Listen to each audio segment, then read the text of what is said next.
Tonight on the 10, it's the world's largest unsolved art heist in history. We're going inside the Isabella Stewart Gardner Museum in a new way. There's got to be a way to figure out where these paintings went. NECN sits down with the director of the newest Netflix series on this decades-old case. Are we desperate? Yes, we've been desperate since March 18, 1990. The 10 on NECN starts now.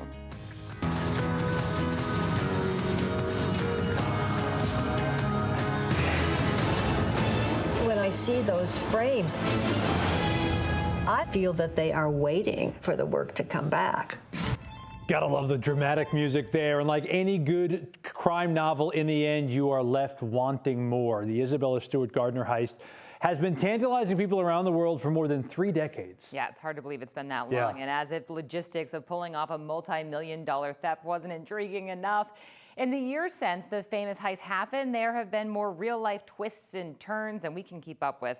So it really only makes sense that it's the subject of a new docuseries coming to Netflix. A look inside the museum at the empty frames that still serve as that eerie reminder of this holdup. And all the theories, Jackie, behind what eventually happened to those famous works of art once they were removed from the museum, including why some say that $10 million reward being offered could actually be hurting this case.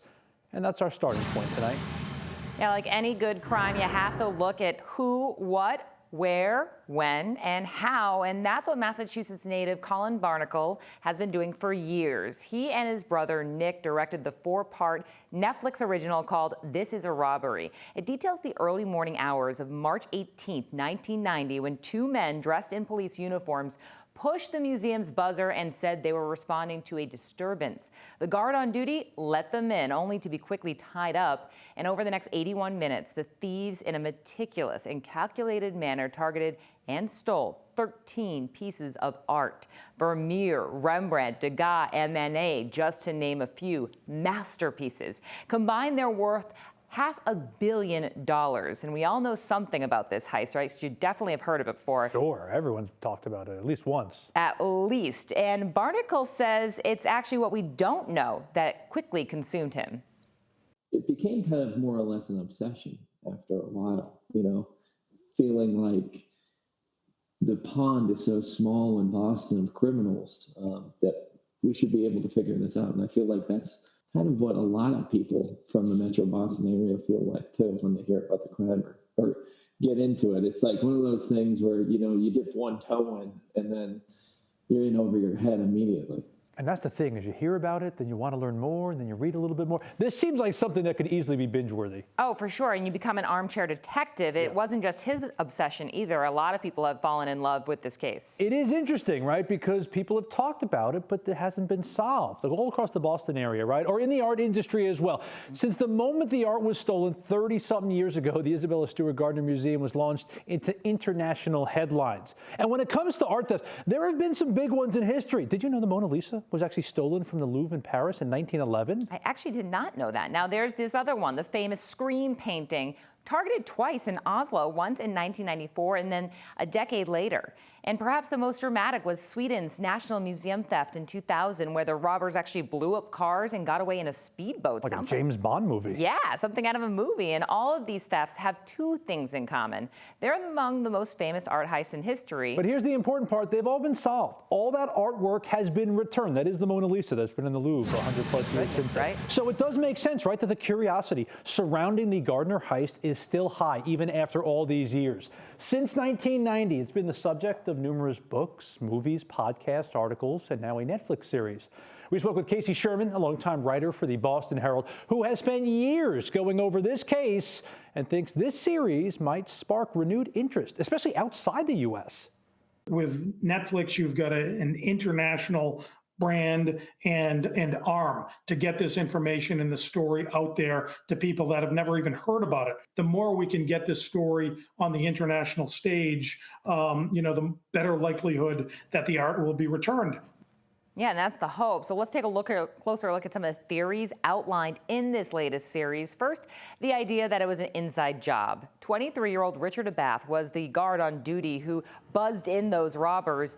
He has always said that he believed the robbers' claims, but he went against protocol buzzing them in. Now, Abath was handcuffed and duct taped and the motion sensors that recorded the thieves' steps indicate that they actually never entered one of the galleries where one piece of artwork was taken. What does that mean, you think? The only steps picked up there actually were Abath's.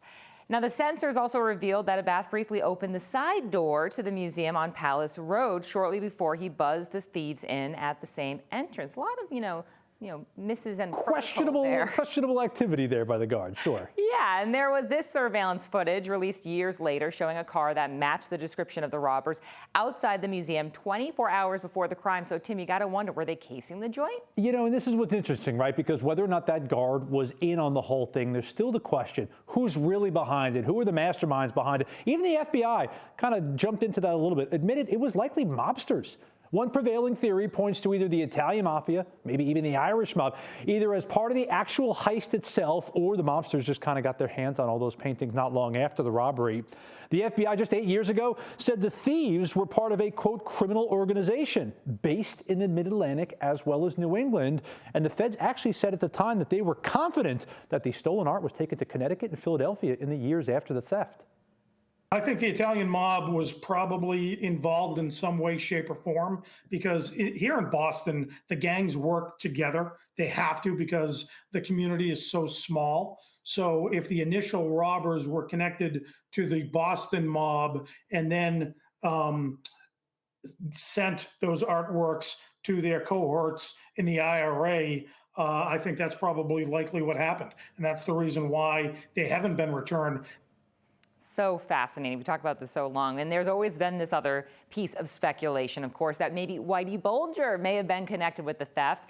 But there isn't a ton of evidence to support this, because at the time the heist, Whitey was still an active and influential mobster in the Boston crime world, and many thought that he had to at least know who took the paintings. I mean, he has hand as everything else. You would think he'd at least have some knowledge. But according to the Boston FBI, Whitey claimed to have no knowledge of where the paintings were, if you take him for his word, or who they were stolen by. Although he did try to find out. Think about it. It's great leverage, especially if you get caught by the FBI. You could say, listen, I could get you these paintings. You drop the charges. That never happened, obviously. He went to jail. We spoke to Casey Sherman, of course. He wrote the book, Hunting Whitey.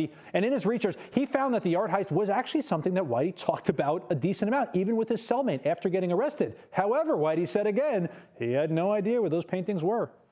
He downplayed, those rumors and those theories. And as I said, he wished he had gotten hold of those pieces of history and those beautiful pieces of art, because he could have used that not only during his criminal life in Boston, but also while he was on the run and obviously when he got captured.